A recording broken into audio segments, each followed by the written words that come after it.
আহলান সাহলান মাহে রমজান রামাদান কারিম সবাইকে রামাদানের অনেক অনেক শুভেচ্ছা। আসসালামু আলাইকুম, welcome to my Ramadan blog.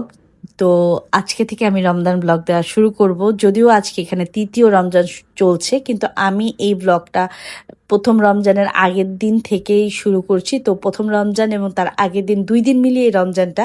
তো দুপুরে রান্না চলছে, আমি চা খেয়ে রান্না বসিয়ে দিয়েছি। এখানে হচ্ছে ভাত আর মাছ রান্না করছি, খুব বেশি ঝামেলা করিনি যেহেতু আমি রাতের বেলা আলাদা করে সেহেরি রান্না করব।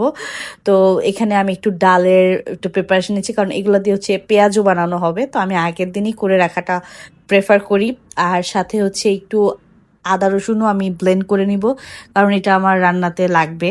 তো তারপরে সব রান্না বান্না শেষ করে যতটুকু গুছানোর গুছিয়ে আমি চলে যাই তারাবি পড়তে মসজিদে। এইখানে সবচেয়ে আরামের বিষয় হচ্ছে মসজিদে গিয়ে সবার সাথে জামাতে তারাবি পড়তে পারি। এটা আমাকে অনেক শান্তি এবং প্রশান্তি দেয়, এটা আমি বলে বুঝাইতে পারবো না আপনাদেরকে। আসলে তারাবি সবার সাথে পড়লে খুবই শান্তি লাগে। তো নামাজ পড়ে আমি নিচে নেমেছি, কারণ আমি মুসল্লিদেরকে দেখাচ্ছিলাম না, কারণ সবার আলাদা আলাদা প্রাইভেসি আছে। যে সেটটা খালি ছিল আমি ওই সাইডটাই শ্যুট করেছিলাম। যাক, তারপরে আমি রাতে হচ্ছে সেহরি রান্না করছি। সেহরিতে ছিল লেয়ার মুরগি আর হচ্ছে আলু। আমি এক্সট্রা করে না অত অনেক বাজার করে নিই, অল্প অল্প করেছি, কারণ আমি বাংলাদেশ থেকে অনেক খাবার নিয়ে আসছি, ওইটাই আগে শেষ করব। তারপরে আমি নতুন করে মাছ মাংসের দিকে যাব। তো এখানে হচ্ছে আমি একটু দুধও গরম করে নিচ্ছিলাম, কারণ রাতে একটু দুধ সেরিতে খেতে ভালোই লাগে। তারপরটা হচ্ছে সকালবেলা রোজার প্রথম রমজানের দিন, আলহামদুলিল্লাহ কি সুন্দর ঝকঝকে রোদ। তো আমি হচ্ছে জোহরের নামাজ পড়ে, এটা আসরের পর পর আমি নামাজ পড়ে একটু তাকিয়েছিলাম রোদের দিকে, একটু ভালোই লাগছিল। এখানে মুমিত আমাকে হেল্প করতে, মুমিত সবসময় আমাকে ইফতারে বিভিন্ন কাজে হেল্প করে। আর এটা হচ্ছে মুমিতের বাবা দোকানে থাকে এই টাইমটাতে, উনি একদম ইফতারের আগে আগে আসবে।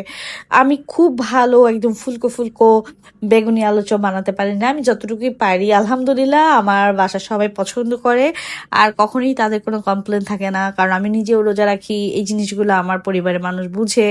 মুমিতের বাবা খুবই আন্ডারস্ট্যান্ডিং, খুবই ভালো মানুষ আলহামদুলিল্লাহ। আমি যদি বলি আমার আজকে ভালো লাগছে না, সে কখনোই বলবো না জোর করে ইফতার বানাও। তো যাই হোক, আমি যতটুকু আমার জ্বর ছিল তারপর আমি বানিয়েছি। বলছো দরকার নেই বাইরে থেকে নিয়ে এসে, আমি বললাম না, প্রথম দিন আমি ইফতার বানাই। আর তখন আমি জিজ্ঞেস করি কী খাবা, তো বললো বেসিকটাই বানাও। আর আমাদের বাঙালিদের তো আলু চপ পেঁয়াজ বেগুনি ছোলা ছাড়া চলেই না। আর বরাবরের মতো আমার ছোলা অলওয়েজ হিট, এটা মমিতার কাছে, মমিতার বাবার কাছে এবং বাকি যারা এই পর্যন্ত খেয়েছে সবাই আমার ছোলা বুট অনেক পছন্দ করে, কেন জানি না। তো এই ছিল আমাদের ছোট্টখাটো আয়োজন, আলহামদুলিল্লাহ, আল্লাহর কাছে অনেক অনেক শুক্রিয়া। এই ছিল আমার প্রথম রমজানের ব্লগ। আল্লাহ হাফেজ।